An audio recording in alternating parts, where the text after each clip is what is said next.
These are the 4 C's: compliance, clarification, culture, and connection. If we do all of these things reasonably well, we're going to have a great onboarding program. We will be the best in class. Most of us do some of these things. Some of us do all of them. But let's walk through each one. Let's talk about compliance first. Compliance is kind of what everybody mostly does. This is that low-level kind of one-way training. So we're going to teach people about their policies and procedures. We're going to get them signed up for health insurance and payroll, get their I-9s done, do all those things that we're just obligated to do. A lot of it is stuff that's required legally, compliance kinds of things. Boring, quite frankly, but also necessary. I'm not suggesting in any way that we don't do these things. We have to do them. There might be some ways that we can do them in a better fashion. For example, rather than spending the first half of the day of someone's new job filling out forms, maybe we can figure out a way to do this online so they can fill it out when they're not sitting around with other people, and they do it at a time when it works well for them. Or we just break it up, and so that we don't have a long session where people are bored to death. But this compliance piece is really important. People need to know what the regulations are for your job. So most of us don't do too bad with that. The next one is clarification or information, or another word for this would be training. So what are the things that people need to know about their job? And there's a couple areas here. One would be the general stuff about your company, the policies and the procedures and things you need to know about that. It could be safety policies or all those different kinds of things. And those are important. There's no doubt about that. Most of us don't do too bad with that. Those would be the things that we would typically cover in the very initial parts of orientation, maybe in the first day or two. But then ask the question, what does someone need to know to be effective and productive and efficient in their job? So how do we train them in their job? And how long does it actually take for someone to be independent and autonomous in their job? So that could take weeks, months, maybe the first year. So sometimes that kind of falls apart a little bit. So we have an organized program. So what do you need to know, and when do you need to know it, and how's the best way for you to learn it? So what will be your responsibilities, the tasks that you do? Do you know how to do those tasks? All of those kinds of things. Clarity about your work goals and objectives, clarity about behavioral expectations. That's what we're talking about here.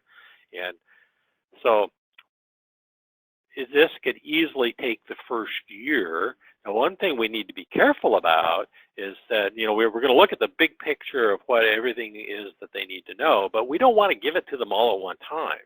If we overwhelm people, the retention is going to be low. I mean, they're not going to be able to remember all the things that you told them. So it's kind of a just-in-time kind of a thing where we give people the training and information and clarification as they need it in a way that's going to make sense to them. Okay, so that is something, those two pieces are fairly common in many organizations. The next two, less so. And we're going back to this culture piece. As I indicated, every company has a culture, and it really matters. So the culture is kind of what makes you different. You can have two companies. Let's just say you have two banks. Banks, they take in money, they send out money, they all do more or less the same thing, but you can have one bank a block away from the other, and they're very different to work for. So what makes them different? It's their culture. And I think I said before that a culture can be something that just grows organically. It happens on its own, whether you are aware of it or not. Other companies say, we're going to determine what we want to be as a company. So that has a lot to do with what you value. We value teamwork, collaboration, innovation, mutual respect, whatever it might be for you. But every company is kind of different in the way that they do things. So how decisions get made? Who makes the decisions? How much independence and autonomy do you have? What is the process for getting things done? What is the formal process and what is the informal process? What's the tribal knowledge that you have? If you think about your own family, for example, you have a culture within your family. There's certain things that you do, other things you don't do. There's certain ways that you think about things. There's certain things that are valuable to you. Now, this is maybe a bad example. I have one company I know of, from a language perspective, they are squeaky clean. You will never hear anybody curse in even the smallest kind of way. It is just known. It's not in their handbook, but everybody knows, and they learn pretty quickly that this is the way we are.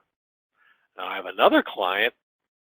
They have no rules whatsoever in terms of language, and in fact, it's quite frankly pretty offensive many times. And anybody can say anything they want, whenever they want, to whoever they want. And that's the way they operate, and that's their culture. Very different. Both manufacturing companies, but a different way of doing things. The thing is that we have these cultures, but oftentimes we don't know what they are. I mean, because we just live it and breathe it, and we just know who we are, how we are, and it just becomes something that's part of us. So what I would suggest here in terms of onboarding, I'm going to get into this a little bit more, but to think about what your culture is and to define it. And that way you can help new employees get successful in your company more quickly. That's that demystification piece. It's taking out the mystery of who you are and what you stand for and how things work. And in fact, most companies have an employee handbook. That's good, makes sense.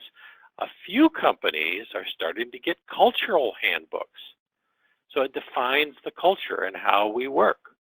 Now, I saw one. It was actually a Swiss company, and a banking company. They're very cognizant of their image, and their culture is precision, right? That's what they stand for.